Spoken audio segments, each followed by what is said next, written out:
kondisi sulit ekonomi bisa mempengaruhi keluarga. Bagaimana pertengkaran suami istri terkait dengan kondisi finansial yang terbatas, pengangguran, kurangnya pendapatan, tingginya hutang.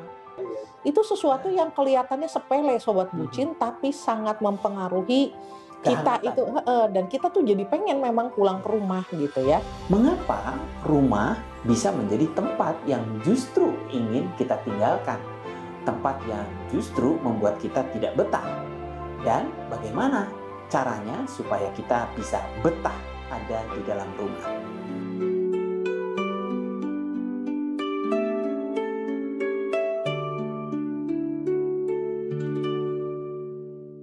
Halo, Hai, jumpa lagi di Bucin, Bicara Urusan Cinta. Sebuah family channel yang membahas seputar perkawinan, keluarga. dan parenting. Topik kita kali ini adalah gak betah di rumah, tanya kenapa.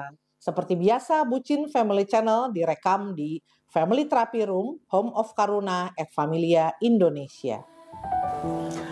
Hai Sobat Bucin, di tema kali ini kita akan membahas kenapa kita tidak betah di rumah, ya. Tanya kenapa. Padahal rumah itu adalah tempat untuk pulang. Tempat yang paling nyaman. Tempat yang selalu kita rindukan. Apalagi kalau kita jauh-jauh dari luar gitu ya.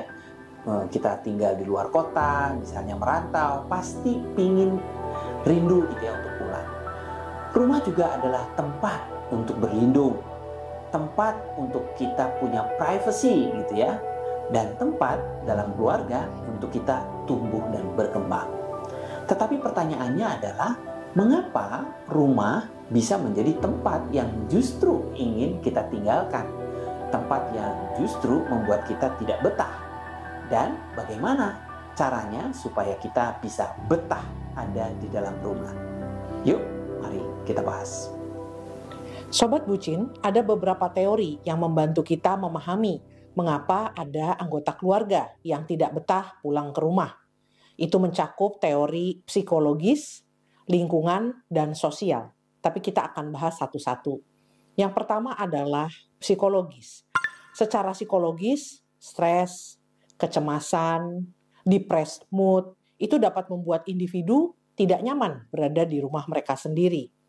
Penelitian menunjukkan bahwa kondisi kesehatan mental yang buruk dapat diperburuk oleh konflik di dalam keluarga, kurangnya dukungan sosial, dan masalah pribadi lainnya.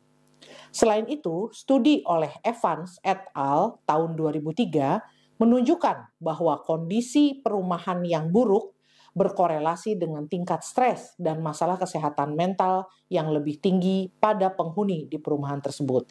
Jadi ini kaitan antara psikologis dan lingkungan. Kemudian kita melihat faktor lingkungan dan arsitektur.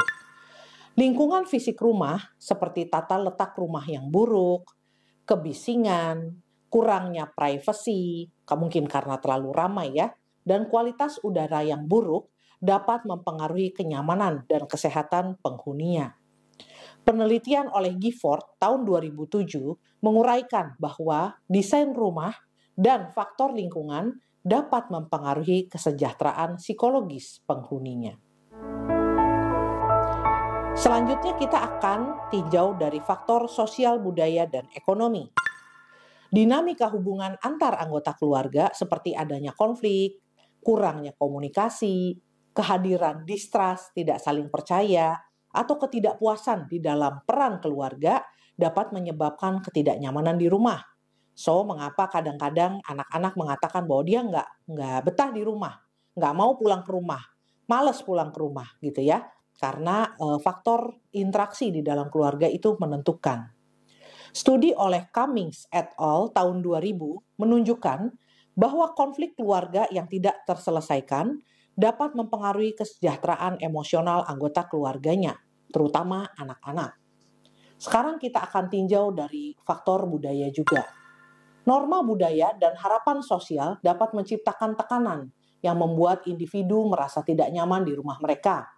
Misalnya, tekanan untuk memenuhi peran gender tradisional atau ekspektasi budaya lainnya. Misalnya, saya sendiri di masa kecil saya pernah ada dalam tanda petik tekanan seperti anak perempuan harus bagaimana, anak perempuan harus pinter apa, anak perempuan tidak boleh bagaimana gitu ya. Di keluarga-keluarga terutama yang secara kaku menerapkan nilai-nilai tradisional tersebut, belum tentu itu membuat nyaman anak-anaknya yang mungkin punya cara pandang atau kebutuhan untuk kemerdekaan mengekspresikan diri yang berbeda. Faktor sosial ekonomi. Kondisi ekonomi yang sulit dan ketidakamanan finansial dapat meningkatkan stres dan membuat rumah menjadi tempat yang penuh tekanan. Sobat Bucin, kita sudah banyak menyaksikan dan banyak menjadi saksi ya bahwa kondisi sulit ekonomi bisa mempengaruhi keluarga. Bagaimana pertengkaran suami istri terkait dengan kondisi finansial yang terbatas, pengangguran, kurangnya pendapatan, tingginya hutang, itu bisa menjadi tekanan. Dan itu juga bisa membuat seseorang tidak betah ada di rumah. Penelitian oleh Konger et al. Tahun 2002 mengkaji bagaimana stres ekonomi berdampak pada dinamika keluarga dan kesejahteraan individu yang ada di dalam keluarga tersebut.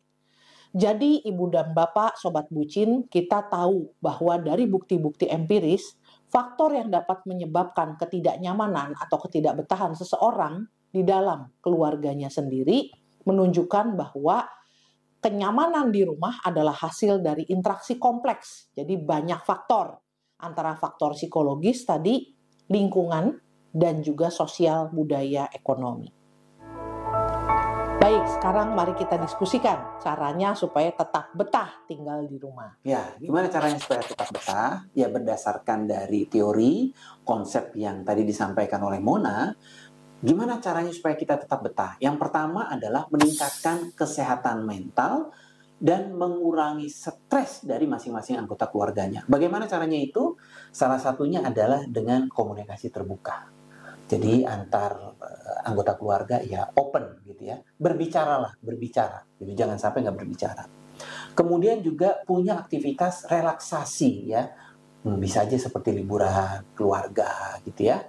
Kemudian juga bisa kalau sampai terjadi konflik yang luar biasa, ya apa boleh buat?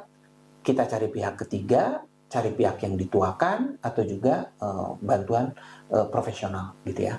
Itu untuk kesehatan mental dan mengurangi stres. Nah, bagaimana dengan meningkatkan lingkungan fisik rumah? Karena lingkungan fisik rumah itu juga sangat berpengaruh ya.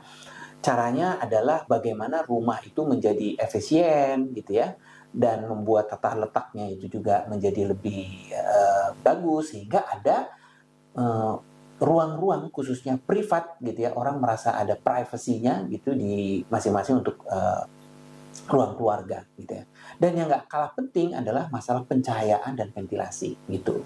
Nah, jadi rumah yang nyaman punya pencahayaan yang bagus dan juga punya sirkulasi udara yang bagus juga. Nah, kemudian juga dikatakan bagaimana kita dalam satu keluarga itu supaya betah, maka kita perlu membuat hubungan sosial dalam keluarga itu dengan baik ya. Bagaimana caranya? Ya, kita perlu membuat kegiatan-kegiatan bersama. Kegiatan bersama seperti apa? Ya misalnya olahraga bareng gitu ya, masak bareng, tetapi makan bersama. Nah, itu perlu ada. Kemudian juga ada dukungan-dukungan seperti penghargaan, ya penghargaan, kita saling menghargai, kemudian kita saling mensupport gitu sehingga anggota keluarga itu merasa didukung satu sama lainnya. Nah, kemudian yang paling penting juga karena hidup bersama itu pasti menimbulkan konflik gitu ya. Bagaimana keluarga itu menyelesaikan konflik itu dengan sebaik-baiknya secara konstruktif. Bukannya kita menimbulkan benci atau dendam, tetapi justru secara dewasa menemukan solusi bersama yang bisa mendewasakan masing-masing pihak. Nah, satu lagi ya, menyesuaikan dengan yang keempat adalah menyesuaikan dengan faktor budaya dan sosial ekonomi ya, termasuk keuangan tadi sempat disinggung gitu ya. Nah, jadi caranya adalah bagaimana mengelola keuangan di keluarga dengan baik. Kebiasaan menabung supaya bagus gitu ya. Kemudian berkaitan dengan budaya, bicara tentang sopan santun. Ya, salah satunya. Yang sekarang mungkin dirasa sudah semakin tipis gitu ya. Sopan santun ini kayaknya budaya timur gitu ya, mulai hilang gitu ya. hubungan ayah, ibu, anak gitu ya. Kadang-kadang mungkin kita merasa anak zaman sekarang kurang sopan ya dibanding generasi saya atau Mona ke orang tuanya gitu. Dan kemudian ketika